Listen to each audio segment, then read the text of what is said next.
Eu estou com Cunhaporanga do Boi Caprichoso há 8 anos, no Festival Folclórico de Parintins. Mas a minha história com a dança, vou contar para vocês hoje com muito orgulho e com muito amor. Começou aos 3 anos de idade, quando a minha mãe começou a dançar no Festival dos Povos Munduruku e Muirapinima, em Juruti, onde acontece um dos maiores festivais do estado do Pará. E ela dançava na época, vinha da comunidade, não tinha com quem deixar eu e a minha irmã. Então, assim como as outras mães levavam as crianças, seus filhos, enquanto elas estavam ensaiando, a gente ficava ao redor e ali observando a minha mãe dançar, eu comecei a imitar, a aprender, assim como outras crianças também. E a partir daquele momento eu comecei a dançar no mirim, fui dançarina, fui item e dancei por mais de 13 anos no Munduruku. E quando me perguntam, mas como é que você veio parar em Manaus? Você é do Pará e você veio para Manaus. Geralmente as pessoas vão para a capital do mesmo estado. Mas a minha cidade fica é o último município do estado do Pará, lá no Baixo Amazonas. Então, Manaus é muito mais próximo. E os nossos parentes, quando saíam de casa para tentar mudar de vida, eles vinham para Manaus. Em Manaus, para mim, que era uma criança e morava na comunidade, no interior, era sinônimo de viver bem. Porque os nossos parentes que moravam aqui mandavam ranchos no Natal e roupas. Mas aquilo foi muito mais do que foi muito mais que alimento e o que vestir.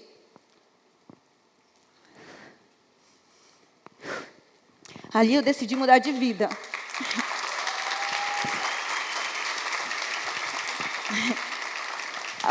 Os nossos primeiros brinquedos foram enviados daqui. Nossos parentes mandavam roupas, alimentos e brinquedos.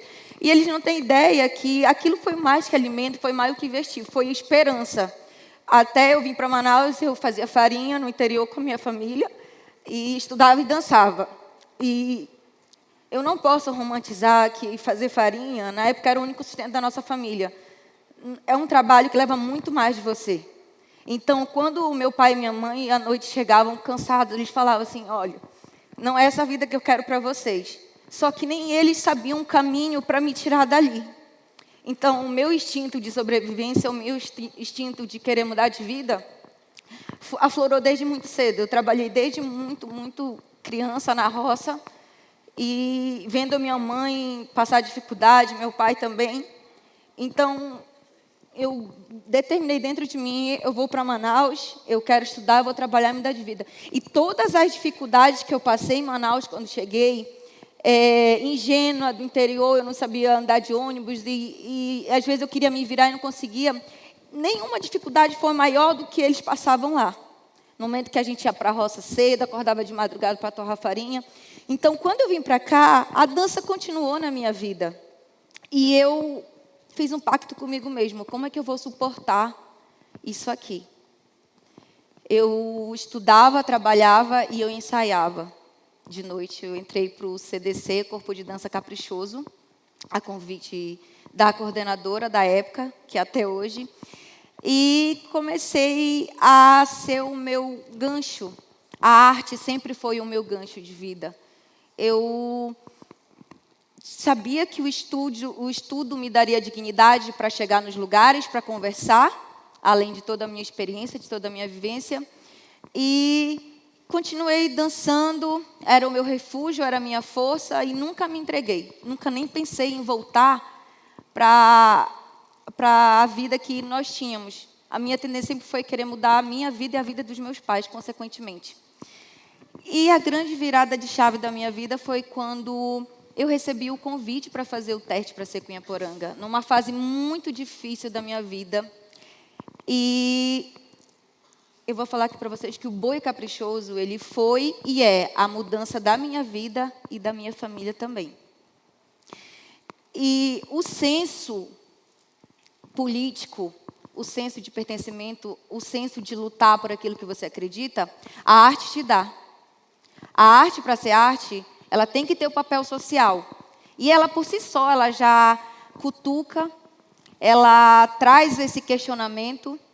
E quando eu vejo que eu estou nos lugares... Essa é a minha única foto criança, gente. Quando era criança. Quando eu vou para os lugares que eu quero trazer comigo a minha história, as pessoas, a minha avó foi o ápice da minha espiritualidade indígena, da minha ancestralidade, porque o sangue indígena que corre aqui, o sangue indígena que corre aqui, Munduruku, todos os ensinamentos, sem ela parar para dizer, olha, eu vou te ensinar agora, veio dela. Ela é minha força, ela é a força da nossa família. Eu cresci em harmonia com a natureza. Eu cresci sem uma cartilha, sem um homem branco, e lá na nossa comunidade ensinar como cuidar da floresta. A minha família vive de roça, mas se você for lá na minha comunidade, onde já foi roça, hoje já é floresta novamente. Porque nós sabemos tirar o nosso sustento, mas também sabemos viver em harmonia. E quando eu estou na arena do Bumbódromo, o Festival de Parintins, para quem não conhece, está perdendo tempo, que é o maior teatro do mundo a céu aberto, eu trago tudo isso comigo. Então, quando eu estou me apresentando, quando eu estou com Inhaporanga, que significa moça bonita na língua indígena Nhangatu, eu trago tudo isso comigo. Se eu estou dançando, eu quero entregar mais que uma dança. Eu quero fazer ali o meu corpo político, porque o Festival de Parintins ele é um espaço político. Ele tem um papel social muito grande. É composto por 21 itens. Esse aqui é a minha foto quando eu ainda dançava lá em Juruti. As cores eram vermelha e amarela, oposto do que eu sou hoje, né? O caprichoso sempre me envolveu. E quando me perguntam como eu me apaixonei pelo boi caprichoso, quando eu tinha uns 10 anos, eu ouvi a toada Ritmo Quente no rádio na casa da minha vizinha, da Luciana. Se ela ver esse vídeo, ela vai lembrar.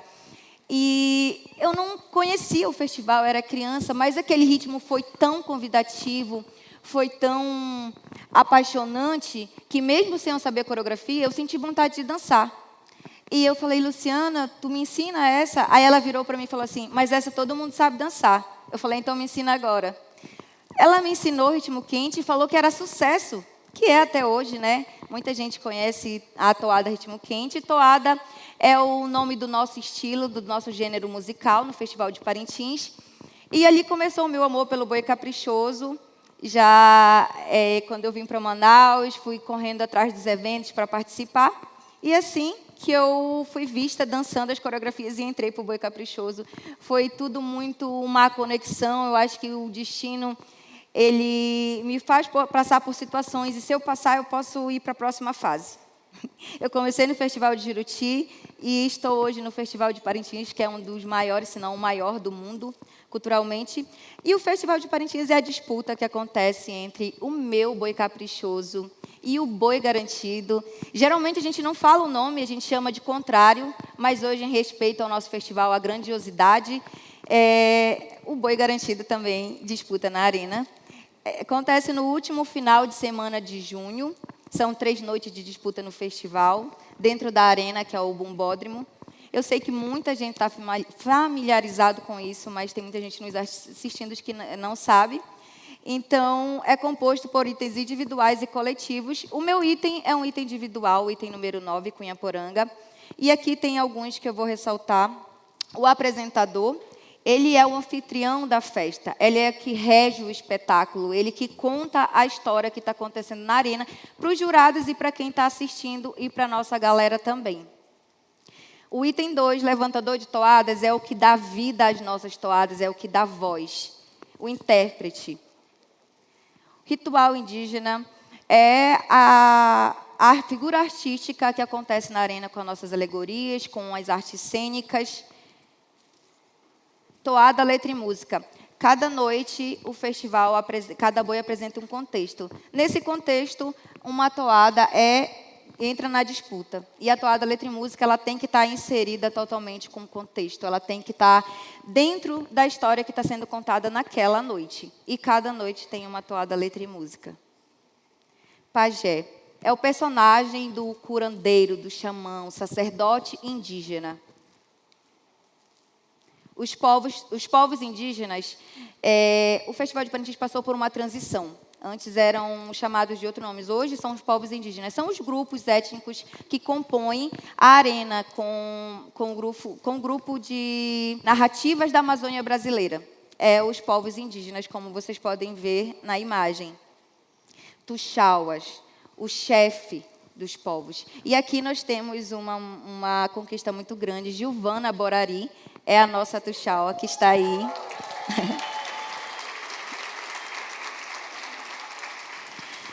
E a vaqueirada? Eu vou falar da vaqueirada porque, geralmente, os itens individuais são os que têm os fã-clubes, que são mais falados. A vaqueirada é composta por pessoas das comunidades de bairros periféricos de Parintins.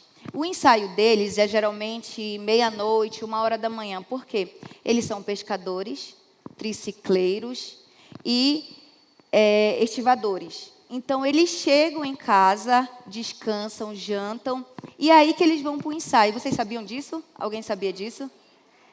Então, há uma van que vai buscar ele e eles vêm para o ensaio. E por isso que a tarde e a noite é o tempo que eles descansam. E vocês vendo eles ensaiando, vocês não dizem que eles tiveram um dia cansativo. Eles são animados, eles são os guardiões do boi-bumbá. Eles são a figura do vaqueiro, então eles têm que ter alegria e eles têm isso de sobra. Então, às vezes que eu consegui ver o ensaio deles, eu fiquei encantada. E eu fui perguntar como é que era a rotina deles, e é exatamente isso. Eles chegam, eles falam, dão um sono, levanta e vai para o ensaio. Vocês têm noção disso? Imagina o trabalho cansativo que eles têm, à noite eles estão lá, dançando, vibrando e cantando. E é uma figura que me traz muito do meu pai. Meu pai é pescador até hoje. Então, se o meu pai fosse participar do Festival de Parintins, fora que ele queria empurrar a minha própria alegoria, ele seria o vaqueiro. Ele seria da vaqueirada, porque é um item emocionante e são os pais dos brincantes que estão ali. Então, a gente consegue olhar com um amor muito maior, principalmente eu, que sou extremamente da linha de frente de família. E o Caprichoso, em 1997, criou a Escolinha de Arte. A Escolinha de Arte, ela tinha o objetivo de trazer, na verdade, ela fez atividades, oficinas de dança, capoeira, de artes plásticas, cênicas, tudo que envolvia o contexto do Festival de Parintins, que pudesse ser uma possível fonte de renda. A Escolinha do Caprichoso ministrava as oficinas. Inclusive, o apresentador do Boi Caprichoso, Edmundo Oran, era da Escolinha. Muitos deles começaram jovens e crianças. A Valentina, que é a nossa sinhazinha também, é da Escolinha de Arte. O Eric Beltrão, que é o nosso pajé e coreógrafo da arena, também é da Escolinha de Arte. Então, a gente consegue perceber um envolvimento muito grande, desde muito cedo, dos jovens. Então, a gente olha, às vezes, o Festival de Parintins e vê festa, cultura, mas, por trás disso, tem um papel social muito forte.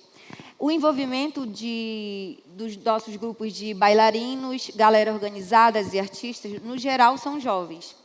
E a gente percebe um envolvimento, uma procura, um comprometimento muito grande da parte deles. E isso, sabe o que acontece? Diminui a violência em Parintins, porque eles estão envolvidos na festa que eles mesmos constroem. Eu sou um fruto da arte e da cultura, então eu sei o poder que ela tem de nos guiar. E se hoje eu estou aqui, foi através da arte e da cultura. Se hoje eu tenho um senso político crítico, se hoje eu posso levantar minha voz para lutar pelas causas que eu acredito, foi através da cultura e da arte. Então, eu acredito muito nesse poder. Então, quando eu olho para a festa, eu olho de dentro para fora. E o Festival de Parintins, ele não é só grande pelo tamanho, ele é grande pela grandeza das pessoas que constroem essa festa para vocês.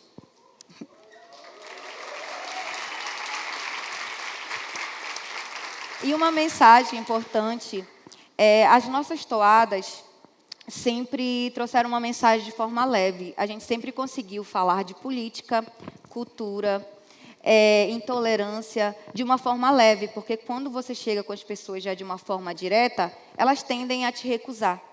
Então, quando a gente chega através da cultura, da arte, da nossa toada, falando de política, denunciando causas e as vozes que a gente acredita, eles tendem a receber da melhor forma. A gente consegue envolver as pessoas para que elas se conscientizem, para que elas possam olhar a realidade do que está acontecendo. As toadas, tanto do Boi Caprichoso como do Garantido, sempre foram grandes porta-vozes sobre a preservação da Amazônia e dos povos indígenas, desde a sua primeira toada. E tudo que geralmente é cantado, hoje está acontecendo no nosso planeta.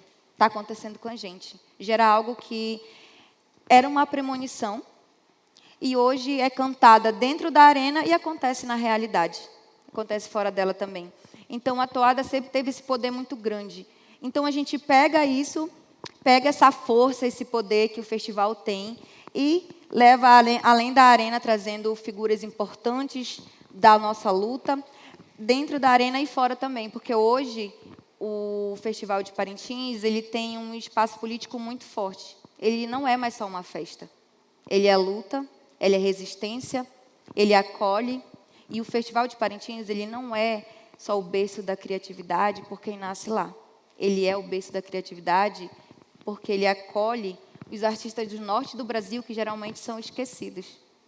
O Festival de Parintins ele abre essa porta para você mostrar o seu trabalho, mas também estar ali na linha de frente, lutando pelo que você acredita. E a mensagem que eu quero deixar para vocês é que conheçam o Festival de Parintins. Muito mais que uma festa, é muito mais que a apresentação, a disputa de dois bois, porque é a disputa, sim, mais importante das nossas vidas, gente, porque a gente dá o sangue, a gente dá o joelho, a gente dá a costa, para tornar o nosso boi campeão. E é isso que torna a disputa bonita, porque abraça a cultura indígena, a afro, quilombola. Então, o Caprichoso e o Garantido, além de proporcionar festa, ele é uma grande união cultural do Brasil.